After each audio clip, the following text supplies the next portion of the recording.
सारी चातुर्मासिक क्रियाओं को हम लोग संपन्न करते हैं। ये हमारी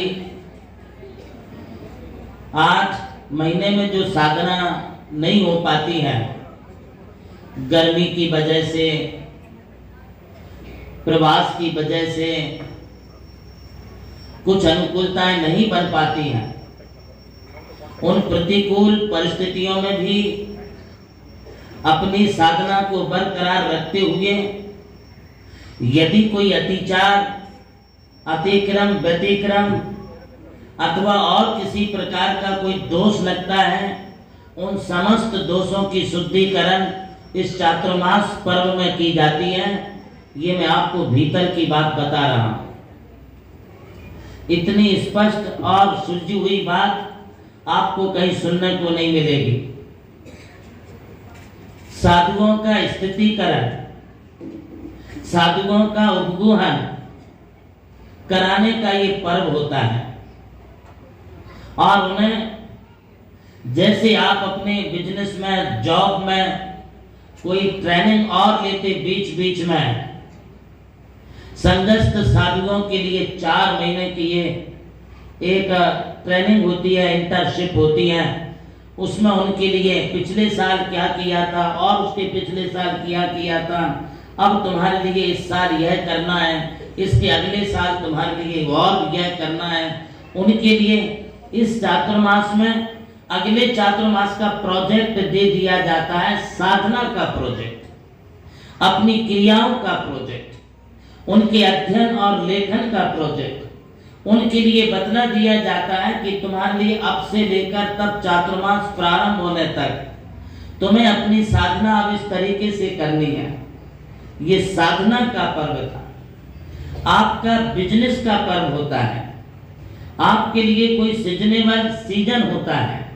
उस सीजन में आप कहीं भी रहें तो घूम फिर करके आप अपने बिजनेस सेंटर पर, अपनी दुकान पर, अपने ऑफिस पर आप पहुंच जाते हैं। 1000 काम छोड़कर के भी चले जाते, क्योंकि हमारा बिजनेस है, ये हमारी साधना का पर्व है।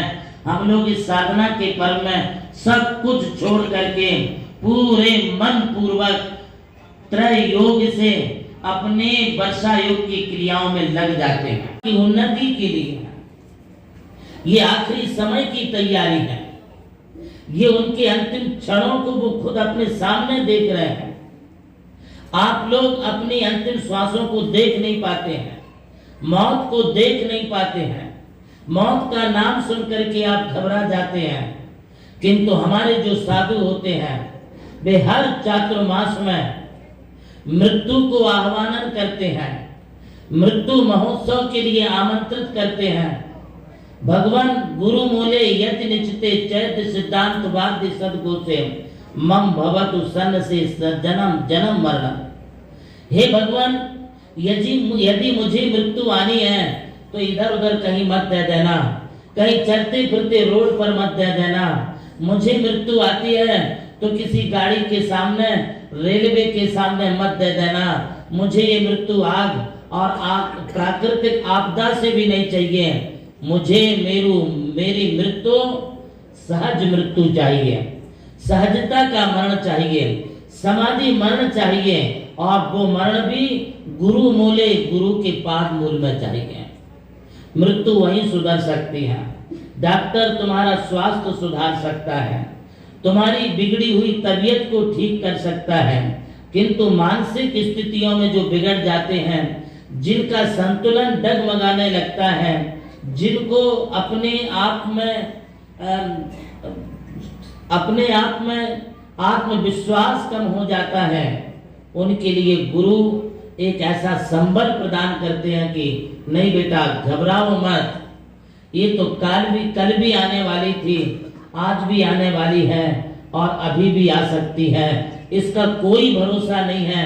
इसलिए साधुगण निरंतर अपनी मृत्यु का आह्वान करते हैं कि मुझे गुरु मूले यति निचिते चैत्य सिद्धांत वाद्य घोषे। भगवान गुरु का पाद मूल मिले, सारा मुनि संघ एकत्रित होकर के बैठा हुआ मिले, मुझे जिनेंद्र भगवान के आखिरी भी दर्शन, अभिषेक और गंधोदक लेने का मौका मिले, और गुरु मेरे कान में वह दिव्य धुनी प्रभु की मुझे सुनाते रहे, फिर मेरा मरण हो जाए तो मुझे कोई डर नहीं, क्योंकि मेरा मरण नहीं, मेरा समाधि मरण होता है। ये साधना करते वो अपने इस चातुर्मास कार्य में, और इस चातुर्मास की साधना का श्रेय यदि किसी को जाता है तो आप जैसे भव्य श्रावकों के श्राविकाओं के लिए जाता है। आप बहुत कुछ नहीं कर पाते, मुझे मालूम है, किंतु आप जो भी समय देते हैं वो आप बहुत कीमती समय देते हैं। किसी को फ्लाइट से उड़ करके आना पड़ता है, किसी को बाई ट्रेन आना पड़ता है, किसी को बाई बस आना पड़ता है, किसी को बाई कार आना पड़ता है, किंतु आ करके आप जो भी समय देते हैं, 1 दिन, 2 दिन, 4 दिन, 8 दिन, 15 दिन, वह हमारे लिए ही नहीं, आप सबके लिए भी बड़ा महत्व का समय हो जाता है। क्योंकि आप जब साधुओं की सेवा भैया वृत्ति करते हैं, उनके लिए आहार देते हैं, उन्हें पकड़ करके लेके जाते हैं, उनके लिए आप कभी बाम लगा देते हैं, कभी उनके लिए तेल लगा देते हैं, यह भैया वृत्ति आपके लिए तीर्थंकर प्रकृति के बंध का कारण बन जाती है। इसलिए साधुओं का समागम समाज में होना बहुत आवश्यक है, और जब साधु और समाज एक साथ होती हैं तब बहुत कुछ बातें ऐसी हैं, यदि साधुओं में कमियां हैं तो समाज सुधार देती है, समाज में कोई कमियां हैं तो साधु संभाल लेता है, और जहां समाज साधु को और साधु समाज को संभाल करके चलते हैं, वहां पर ही हमारे संस्कार, सदाचार एवं संस्कृति हमारे जीवन में पनप पाती है। इस समय हमें विशेष ध्यान रखना होता है, किसी भी प्रकार के मोह में नहीं फंसना। मोह कई प्रकार के हैं। हमने राग छोड़ा, वैराग्य धारण किया, संसार छोड़ा, मोक्ष मार्ग में लगे, ये मोह छूट गया हमारा। आपने भी कुछ मोह काम करके साधुओं की सेवा में आप लग गए, आप प्रवचन सुनने में लग गए, ये आपने कुछ न कुछ समय के लिए मोह छोड़ा, किंतु इन सब मोह को छोड़ने के बाद कुछ और मोह हमारे जीवन में जागृत हो जाते हैं, और वो मोह है पंथ व्यामोह, पंथों का मोह। आज पंथों के मोह ने कितनी कीचड़ पैदा कर दी, और जहां हम पैर रखते हैं, जहां चलते हैं, वहां उस पंथवाद की कीचड़ में हम फंस जाते, उलझ जाते हैं। फिर उस कीचड़ को धोने के लिए फिर हम और किसी दूसरी जगह पांव रखते हैं, फिर उसमें हम फंस जाते हैं। हम पंथ व्यामोह से बचें। आपको चाहिए कि हम जो कुछ करते आ रहे हैं, हमारे दादाजी ने, हमारे पिताजी ने, हमारी दादी ने, हमारी माँ ने हमें जो संस्कार दिए, जो आपने देखा है, उस संस्कारों को पकड़ करके चलो तो आप किसी भी पंथ मोह के कीचड़ में कभी नहीं फंसेंगे। अन्यथा यदि हम अभी बहुत अच्छे थे, बहुत सुलझे हुए थे, कोई कीचड़ हमारे जीवन में नहीं लगी थी, किंतु आप समझ रहे ये तो बहुत अच्छी बात है, ये तो बहुत सरल बात है। सरल नहीं है, वो देखने में लगती है कि बहुत अच्छा है, किंतु वो सबसे ज्यादा गंदगी पैदा करती है, और वो सबसे ज्यादा हमारे मन में मनोमालिन्यता लाती है, मन में बुराइयों का घर बना लेती है। वो जब हम पंथ महामोह की कीचड़ में फंसते हैं, तब वो मोह हमारे जीवन में एक दूसरे का बैर भी बन जाती है, शत्रुता के भाव जागृत कर देती है, मैं तू के भाव होते हैं, फिर ये मेरा मंदिर, ये तेरा मंदिर, ये मेरी बेदी, ये तेरी बेदी के भाव पैदा होते हैं। भाव तो यहाँ तक पैदा हो जाते हैं, ये मेरा मंदिर, मेरी मूर्ति है, तो मेरी मूर्ति पर तुमने अभिषेक कैसे कर दिया। हमें इस पंथ मोह से बाहर निकलना होगा। यदि आपने कुछ अपने दादा परदादाओं से सीखा है, तो मैंने तो आपके दादा परदादा को नहीं देखा है, आपकी उन पीढ़ियों को नहीं देखा है, किंतु उन पीढ़ियों के संस्कार मैं 25-30 साल पहले भी आप में देखा हूं, और वो संस्कार यदि हमारे बने रहे तो मैं समझूंगा कि आपने सही मायने में बहुत अच्छी तरह से प्रवचन सुने, बहुत अच्छी तरह से उनका आपने आत्मसात किया है। दूसरा एक और मोह है। मोह कई प्रकार के हैं। एक मोह है संतों का मोह। लोग कहते संत आते बसंत आती है, संत आते बाहर आती है, किंतु संत आते तुम्हें बाहर लेकर के चली जाती है, तुम्हें बाहर लेके चली जाती है, और हम उस मोह में फंस जाते हैं। उस मोह में जब हम फंसते हैं तो वो भी एक प्रकार की कीचड़ है। फिर हमारे जीवन में एक ऐसी गांठ आ जाती है, ऐसे विचार आ जाते हैं कि उन विचारों के कारण हम तो उन संत के संत दास हैं, हम तो उन संतों के पीछे चलने वाले हैं। हमारी जैन संस्कृति किसी संत विशेष की संस्कृति नहीं है। हमारी जैन संस्कृति किसी पंथ विशेष की संस्कृति नहीं है। हमारी जैन संस्कृति अरिहंतों की संस्कृति है। हम इसको क्यों भूल जाते हैं?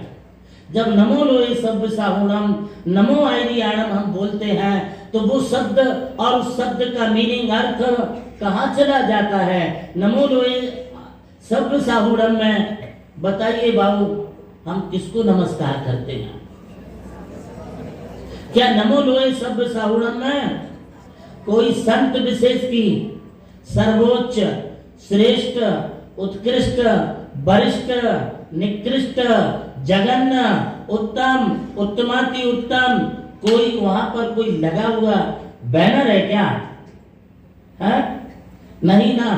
तो जब हम नमो लोए सब्ब साहुणम बोलते हैं तो हम किसी के मोह में फंस ना जाए, जंजाल में फंस ना जाए। शब्दों के जादूगर, शब्दों के शहंशाह, शब्दों के चतुर विद्वान, अरे तुम शब्दों के जाल में फंसा करके यदि वो बहा करके ले जाते हैं तो एक दिन ऐसा आएगा कि तुम्हारे लिए किसी दूसरे संत के तुम्हारे लिए दर्शन नहीं होंगे और कोई दूसरा संत तुम्हारे घर में पांव नहीं रखेगा, क्योंकि तुम किसी विशेष के हो गए। नमो लोए सब्ब साहुणम हमें यह नहीं कहता है, नमो आयरियाणम हमें यह नहीं कहता है कि उस आयरियाणम में किसी आचार्य विशेष का नाम लिखा हो। हम यहाँ पंच परमेष्टियों की मूर्ति निर्माण करने जा रहे हैं। इन पंच परमेष्टियों की मूर्ति में किसी भी मूर्ति पर ये नहीं लिखा है कि ये फलाने अरिहंत परम अरिहंत हैं, ये फलाने सिद्ध हैं, ये फलाने आचार्य और उपाध्याय साधु हैं, ऐसा नहीं है। क्योंकि पांच परमेष्टि सबके होते हैं और सभी उन्हें अरिहंत, सिद्धाचार्य, उपाध्याय, साधु के नाम से जानते हैं। हमें एक अरिहंत की प्रतिमा में सभी अरिहंतों की संकल्पना करना है। जब आप महावीर जी जाते हो, कचनेर जी जाते हो, तब आप महावीर जी में चमत्कार को और कचनेर जी में चिंतामणि पारस को नमस्कार करते हो। उस समय आपके मन में कोई दोगली भावना नहीं आती है कि मैं अब चिंतामणि का भक्त हूँ, बाकी 23 तीर्थंकरों का भक्त नहीं हूँ। हमें बाबा ने कभी गुमराह नहीं किया। हमारे लिए महावीर जी ने, गोमटेश्वर बाहुबली ने कभी गुमराह नहीं किया। यदि आप गोमटेश्वर का उद्देश्य लेके जाते हो, महावीर जी का उद्देश्य लेके जाते हो, तो महावीर जी के इर्द गिर्द रहने वाले सभी तीर्थ, गोमटेश्वर के इर्द गिर्द रहने वाले सभी तीर्थों की हम भाव पूर्वक वंदना करते हैं। यदि हम कचनेर जी का उद्देश्य लेके जाते हैं तो सिर्फ बाबा के लिए ही नहीं, बाबा के आसपास जो भी क्षेत्र हैं, चाहे पैठन जी हो, चाहे जटवाड़ा हो, एलोरा हो या और कोई भी तीर्थ क्षेत्र हो, सबकी हम भाव वंदना वहां जाकर के करते हैं। इसे अरिहंतों का पंथ कहते हैं। महावीर स्वामी नयन पथगामी भवतु में, हे महावीर भगवान, आपने जो मार्ग दिखाया वो अकेला महावीर बनने के लिए नहीं, अपनी तकदीर को ही सुधारने के लिए नहीं, बल्कि आपने तीर्थंकर अरिहंतों का मार्ग प्रशस्त किया है। इसलिए आप मेरे नयनगामी, मेरे आप पथगामी बने, मुझे आप मार्ग दिखाएं। सुबह प्रातःकाल उठने के पश्चात यदि कुछ नहीं भी आता है तो ये एक लाइन जरूर बोला करें, महावीर स्वामी नयन पथगामी भवतु में।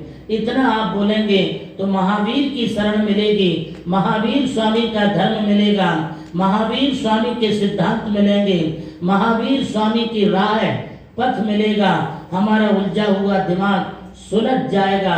ये हमारे लिए महावीर का मार्ग दिखाता है। इसलिए हम पंथ व्यामोह के साथ संत व्यामोह से भी बचें और जो सही राह है उस पर हम चलें, क्योंकि जब तक हम किसी भी मंच माला माइक में अटके हुए हैं, वे तुम्हारे लिए भटके हुए हैं, भटकाएंगे, वे तुम्हारे लिए किसी दूसरे से तोड़ेंगे, तुम में बिखराव पैदा लाएंगे। हमें उनसे बचना है, उनसे हमारे लिए अपने आप को संभालना है। यदि हम इस संभाल करके चलते हैं, संतों का विहार, संतों का प्रवास सदा काल से होते आया है। हमारी जानकारी में तो सबसे पहले 1924 में चारित्र चक्रवर्ती आचार्य शांति सागर जी महाराज ने जब विहार करना शुरू किया कुंभोज बाहुबली से, तब कुंभोज बाहुबली से लेकर शिखर जी तक, दिल्ली तक, राजस्थान और वापिस कर्नाटक जाने तक कहीं भी पूरे देश में कोई पंथ की बदबू नहीं आती थी। एकदम सुलझा हुआ मार्ग था। उन्होंने उत्तर भारत में भी अनेक चातुर्मास किए, तो भी किसी प्रकार की कोई वितंडावाद, किसी प्रकार का रगड़ा, किसी प्रकार का झगड़ा, किसी प्रकार का समाज में विद्रोह, किसी प्रकार के कोई और व्यामोह वहां पर उत्पन्न नहीं हुए। उसके पश्चात आपके मराठवाड़े के गौरव आचार्य श्री वीर सागर जी महाराज, हमारे मानिक बाबू, हमारे सब जो बुजुर्ग लोग हैं सबको मालूम, वीर सागर जी की नगरी ललित बाबू बिल्कुल आपके कचनेर जाने के बीच रास्ते में है। उन्होंने कहीं भी कोई विधान नहीं लाए। आचार्य श्री शिव सागर जी महाराज की ये जन्म भूमि रही, हमारी मराठवाड़ा की भूमि। मुझे नाम याद नहीं आ रहे। अड़गांव, कैसे छोटे छोटे से गांव में कितने बड़े बड़े संतों ने जन्म लिया और इन संतों ने देश भर में विचरण किया। हमारे बुंदेलखंड में भी उनके चातुर्मास हुए। शिव सागर वीर सागर जी ने पपोरा जी में चातुर्मास किए। आचार्य धर्म सागर जी महाराज ने साहेगढ़ नगरी में चातुर्मास किया। उनके चातुर्मास में मैं पेट से बाहर निकला, मेरा जन्म हुआ। ये सौभाग्य की बात है। ये संतों ने इतने विहार किए। तुम कभी पथ भ्रष्ट हुए, पथ से दूर हुए? नहीं हुए। हमारे नगर में आचार्य विद्यानंद जी, आचार्य विमल सागर जी पधारे। तुम्हें उन्होंने कभी गुमराह किया? उन्होंने तुम्हारे लिए कभी किसी प्रकार का पंथ से या किसी प्रकार के मंच से बांधा? नहीं ना। 30 साल से मैं भी प्रवास कर रहा हूँ आपके महाराष्ट्र में। यदि मैं चाहता तो 10-50 मंच मैं भी स्थापित कर देता, किंतु जब करने की बात आई तो हमारे श्री रवि पहाड़े, ललित जी पाटने, विनोद जी लोहाड़े, मनोज जी चांदीवाल आदि आदि सब कहने लगे गुरुदेव जरूरत ही नहीं है, हम सब आपके ही हैं। मैंने कहा मैं आपका हूं तो सब हमारे रहेंगे, मैं तो कोई आपसे दूर नहीं हूं। महानुभावों, हमें इन चीजों का ध्यान रखना और इसको ध्यान में रखते हुए अपनी समाज को, समाज के युवाओं को, समाज की युवतियों को, समाज की बेटी बहुओं को समाज से बांध करके रखना ये आपका कर्तव्य है। यदि हमारी बहु बेटियां, यदि हमारे समाज के युवा किसी कारण से भटक जाते हैं तो कल वे तुम्हारी समाज में यदि किसी संत से बंध जाएंगे तो दूसरे संतों का जो है तिरस्कार, अविनय अथवा आसाधना भी कर सकते हैं। इस बात का ध्यान रखना, वो अति आसाधना ना हो, वो दोष हमारे परिवार और समाज पर ना आए, इसलिए हमारे लिए महावीर के पथ को अनुकरण करते हुए चलना है, तो हमारा जीवन अत्यंत मंगलमय बनेगा। आज का ये अवसर बहुत अच्छा अवसर है और इस अवसर पर गुरु के लिए आपने उनका एक ऐसा उपकरण जिसके बिना वो कभी नहीं रह सकते। जैसे एक महिला बिना बिंदी और मंगल सूत्र के नहीं रह सकती, यदि उसके माथे पर बिंदी नहीं है, मंगल सूत्र नहीं है और उसकी क्या बोलते हैं सिर पर मांग नहीं है, तो वो महिला सदवा महिला नहीं, सौभाग्यवती नहीं है। हमारे सौभाग्य का प्रतीक हमारी बिंदी है, हमारा सिंदूर है, मांग में भरा हुआ सिंदूर है, हमारा मंगल सूत्र है। मैं नहीं कहता हूं कि हमारी पुष्पाबाई के समान इतनी बड़ी बिंदी तुम लगाओ, अरे आप छोटी सी बिंदी लगाओ दीदी के समान।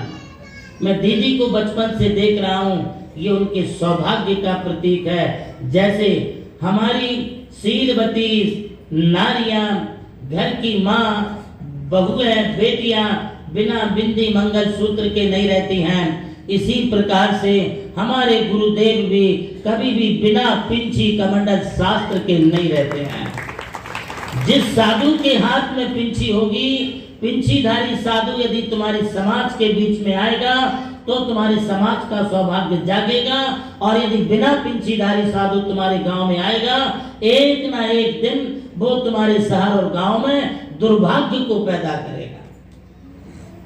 हमने तो आज तक कोई बिना पिंची वाले साधुओं को देखा ही नहीं है और हुए भी नहीं है।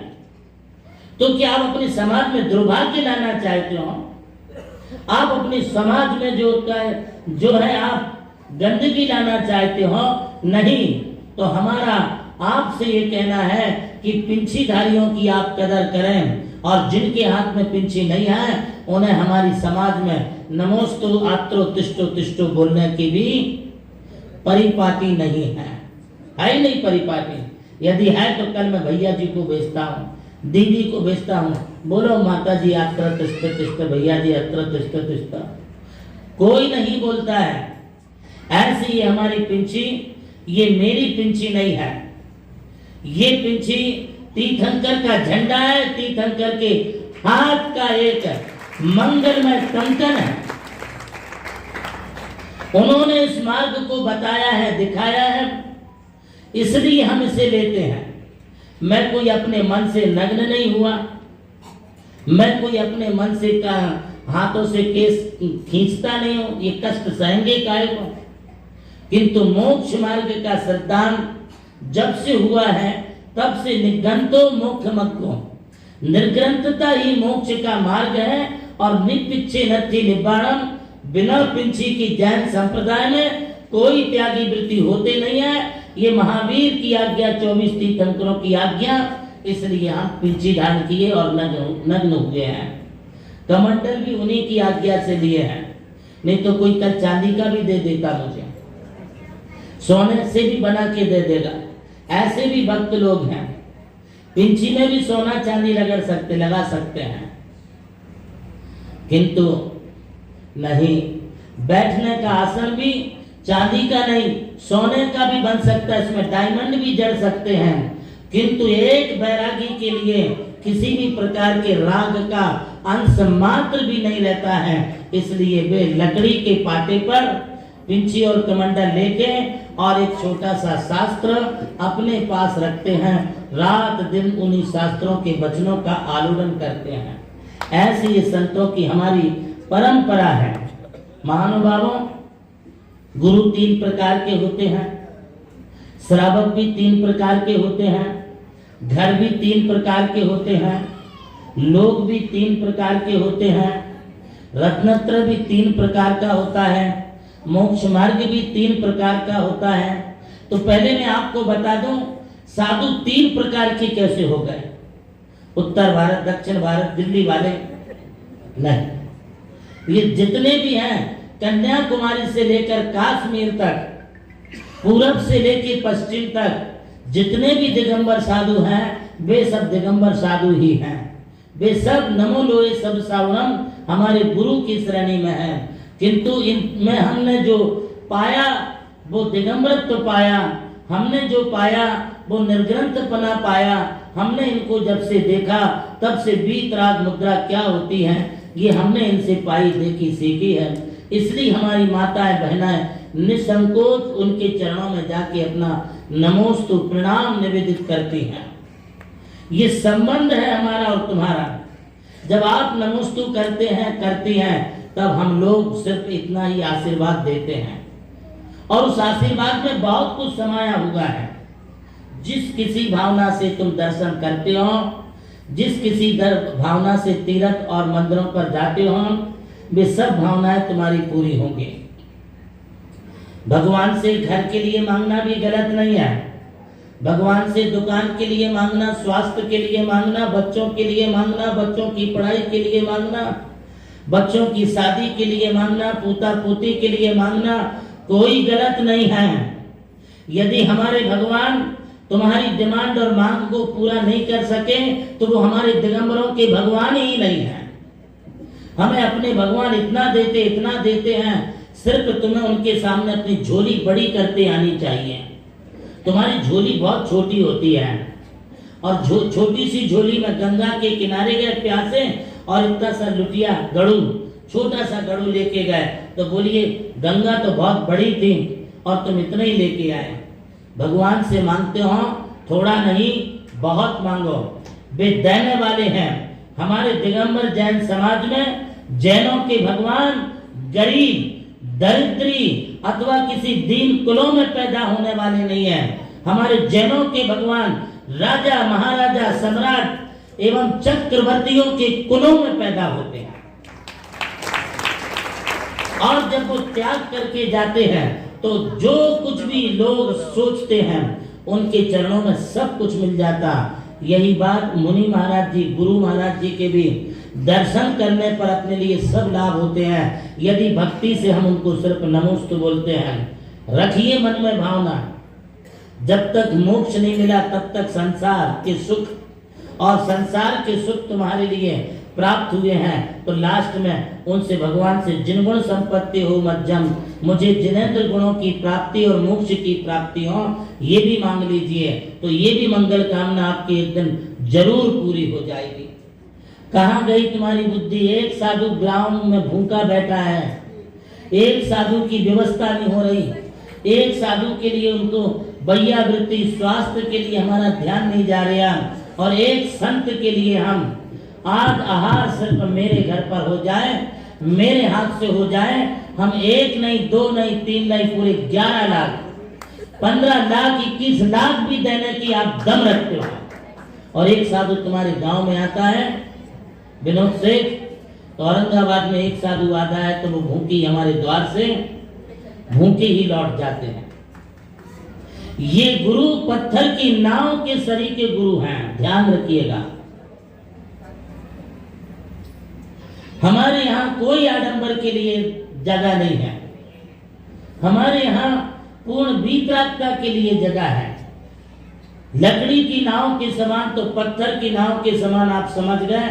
और तीसरे गुरु होते हैं कागज की किश्ती, कागज की नाव के समान।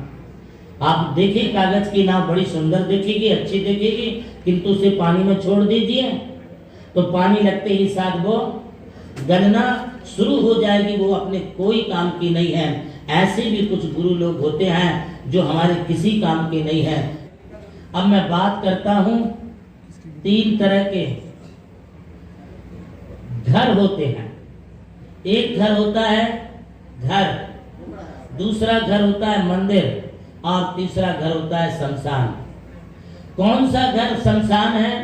जिन घरों में कभी किसी साधु संतों का तो छोड़ो, आए हुए मेहमानों के लिए 1 गिलास पानी भी नहीं मिलता है। जो घर हमारे दरवाजे से किसी को वापस लौटा दे, किसी की आओ भगत ना करे, आतिथ्य ना करे, वो घर घर नहीं, वो घर शमशान होते हैं। दूसरा घर होता है घर, जहां आए मेहमानों के लिए आइए साहब, बैठिए साहब, ये आओ भगत, यदि तुम्हारे लिए देखना है, जानना है, समझना है तो हमारे प्रमोद जी अजमेरा धूलिया वाले क्या आतिथ्य करते, कितना गौरव करते हैं लोगों के लिए। और यदि हम किसी के सुख दुख में काम आवे तो वो घर ही योग्य घर है। यदि कोई किसी काम से, व्यापार से, बिजनेस से, स्वास्थ्य से अथवा और किसी कारण से अपने नगर में आया है, आइए साहब, बैठिए साहब, पानी लीजिए, दूध लीजिए, चाय काफी लीजिए, जाने लगे तो उनको तिलक लगाइए, ऐसा जो करते हैं वो घर घर होता है। और तीसरा घर मंदिर होता है। कौन सा घर?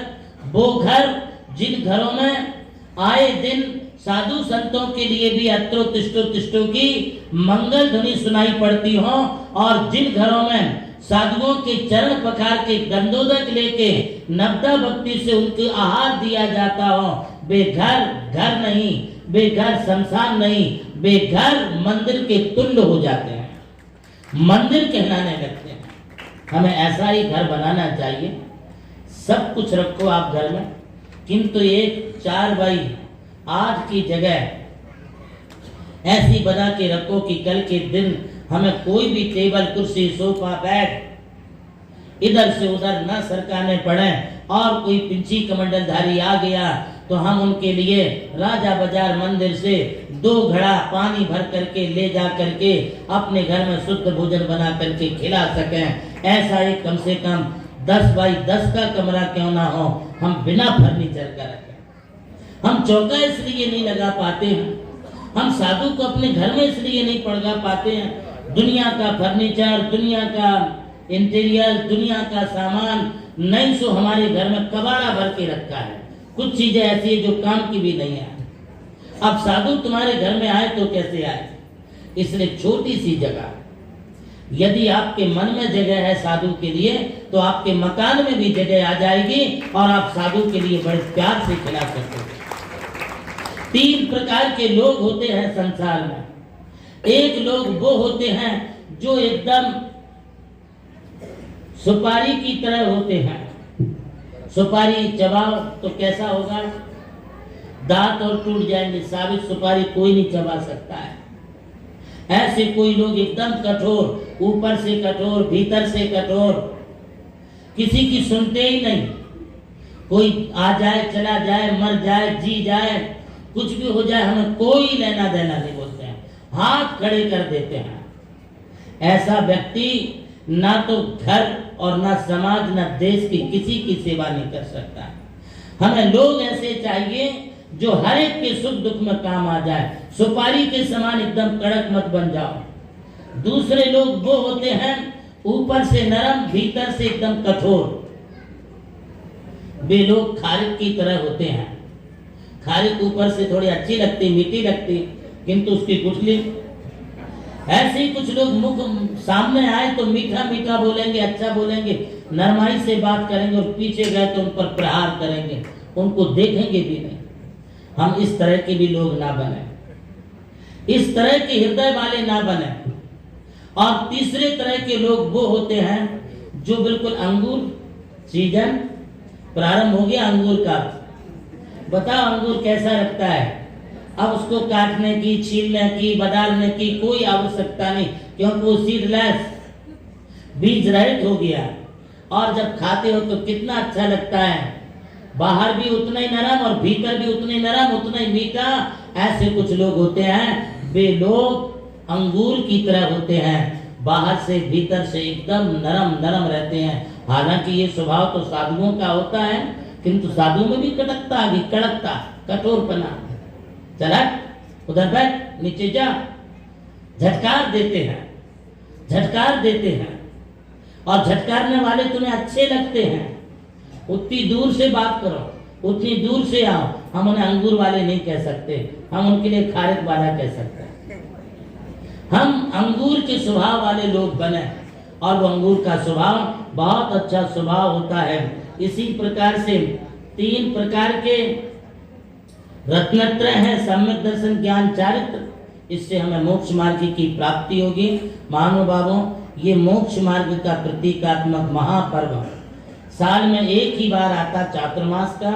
इसके अलावा यदि पुण्य जागृत होते हैं तो हमारी धरती पर, हमारे जमीन पर, हमारे घर पर, हमारे नगर पर उनके चरण पड़ते हैं, और ऐसे चरण पड़े तो ये बड़े भाग्य की बात होती है। आज हमें तो पिंची मिली सो मिली, किंतु हमारे यहाँ से बहुत सारे लोग पिंची लेके जा रहे हैं। ये बहुत गुणकारी पिंची है, बहुत भारी पिंची है। अशोक सेठ कहाँ बैठे? पाटनी जी, आप कौन से जन्म का पुण्य लेके आए हैं कि एक आचार्य परमेश्वरी की पिंची आचार्य के हाथों से आप अपने घर पर लेकर के जा रहे हैं। महान पुण्य है। मैंने जब उनसे पूछा और उनके बेटे आनंद पाटनी से पूछा, बोले गुरुदेव मैं रात में नहीं खाता, आलू प्याज नहीं खाता। किसी सज्जन ने कहा होटल का त्याग कर दो। वो आनंद पाटनी कहाँ बैठा है? आनंद पाटनी कहता है उनका बेटा है, अभी घूमने फिरने खाने के दिन है, 7 साल से होटलों में खाना नहीं खाया है। यदि मेरी पिंची ऐसे लोगों के हाथों में जाए तो निश्चित रूप से आप ये समझिए भाई साहब, जब तक ये पिंची तुम्हारे घर में रहेगी तब तक तुम्हारे पीछे पीछे लक्ष्मी दौड़ती रहेगी।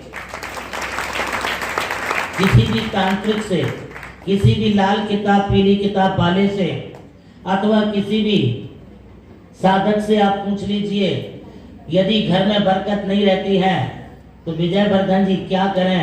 तो वो कहते हैं थोड़े से पंख ही रख लो ना, एक 4 पंख रखने की सलाह देते हैं। उनके घरों में कभी भूत प्रेत की बाधा नहीं होती, उनके घरों में कभी किसी प्रकार के विषैले जीव जंतु नहीं आते, सर्प आदि नहीं आते हैं। और मैं तो कहता हूँ जिनके घरों में गुरुओं की पिंची होती है उनके घरों में कभी लक्ष्मी की, सरस्वती की कमी नहीं होती। ये आपके भाग्य है, सौभाग्य है। मुझे भाग्य मिला कपड़े खोलना पड़े पिंची लेने को। हाँ भैया, मैंने महाराज को नैनागढ़ में कहा महाराज हमें दे दो। बोले बेटा कपड़े खोल। उस समय 15 साल की उम्र थी। मेरे को डर लग गया, मैंने कहा कैसे करूं, और पिंची तो चाहिए ही है। पिंची के लिए मैं पीछे तो लग गया, उनकी पिंची लेने के लिए मैं पीछे तो लग गया और लगातार जो है 1.5 साल पीछे लगा रहा। और जहां गए वहां महाराज पिंची दे दो, महाराज पिंची दे दो। महाराज ने एक ही बात कही, बेटा पिंची तो मिल जाएगी, सारे कपड़े उतारना पड़ेंगे। मैंने कहा कपड़े तो क्या, मैं सब कुछ पिंची के लिए सब कुछ त्याग कर दूंगा, सिर्फ आप मुझे पिंची दें। जब 1981 में पिंची मेरे हाथ में आई, उसके बाद मुझे तो कभी कमी पड़ी नहीं, लक्ष्मी की भी नहीं कमी पड़ी, सरस्वती की भी कमी नहीं पड़ी। और हाथ किसी के सामने यूं करना नहीं पड़ता है, ऑटोमेटिक आ जाता है और ऑटोमेटिक मिल जाता है। मैं एक बार की छोटी सी घटना बताता हूँ। जयचंद जी पाटनी साहब यहाँ बैठे होंगे। मैं नागपुर से बिहार करते हुए आ रहा था और बाजार गांव पहुंचा। वो मंदिर पूरी झाड़ियों में छुपा हुआ था। उस मंदिर को कहीं से कहीं रास्ता नहीं था और मुझे ये कह कर के कि आपको चलना है, देखना है। एक मलैया जी बोल कर के थे, शिखर चंद जी मलैया, वो हमें लेकर के गए और हमने देखा मलैया जी इसमें तो कोई जगह ही नहीं है जाने आने की। उन्होंने आनंद फानन में थोड़ी सी जगह बना करके मुझे अंदर जाने का रास्ता बताया। मैंने मंदिर को देखा तो पूरा दुनिया भर की मिट्टी, जाले, मकर जाले, छिपकली और क्या बोलते वो चमगादड़े बहुत सारी थी। मैंने कहा मलैया जी पहले दरवाजा खोलो आप इस मंदिर के। दरवाजा खोले तो 10-50 वो बाहर निकले।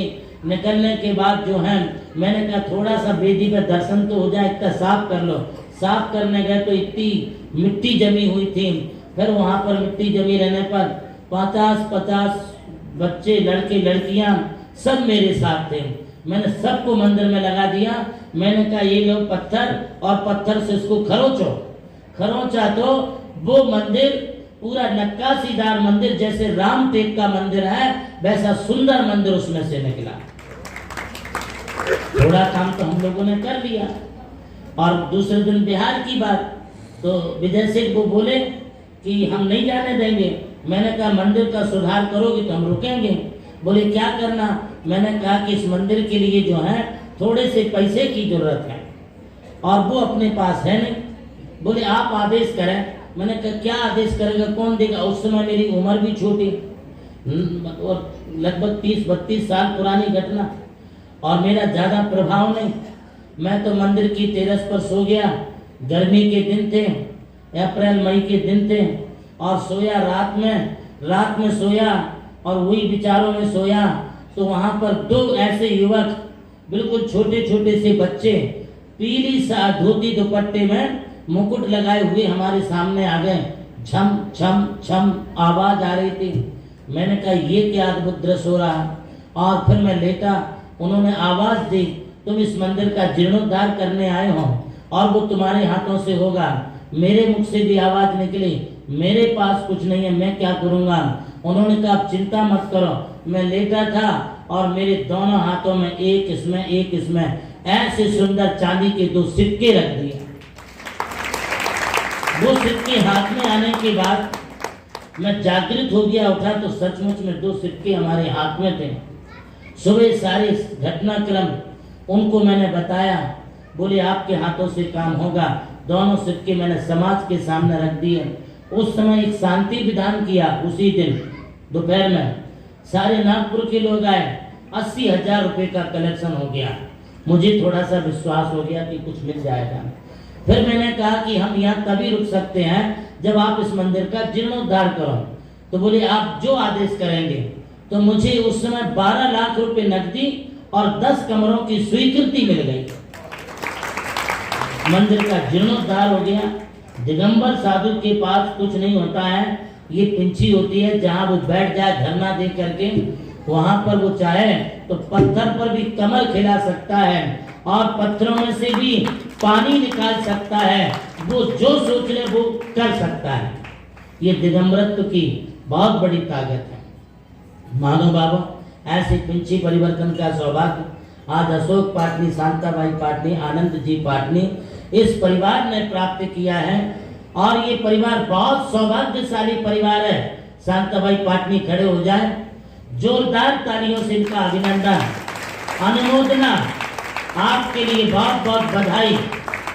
और आज इन्होंने एक रिकॉर्ड इतिहास बना दिया है कि एक व्यक्ति यदि समाज में आवाज देता है तो पहले वो कहने लगे हम तो आएंगे पिंची के लिए, और 2-4-10 लोग आ जाएंगे। मैंने कहा तुम चिंता मत कर, मेरी 43वीं पिंची परिवर्तन हो रही है। 43वीं बार, माने जो वार्षिक करते हैं। तो बोले हम 43 लोगों की जो है चेष्टा करेंगे, कोशिश करेंगे। मैंने कहा 43 में क्या होता, लगा तुम बस। और जैसे उन्होंने घोषणा की, इनके नाम के बाद पारस जी लोहाड़े ने, मंजूषा पहाड़े ने जब थोड़ी सी कोशिश की तो एक ही दिन में 3 गाड़ी फुल। और आज आपने जो रिकॉर्ड बनाया है ना भाऊ अशोक पाटनी जी, पारस जी, ये हर समय अपने को ये कर्तव्य परायणता रखना है और गुरु के लिए कहीं भी अपने लिए तत्पर रहना है।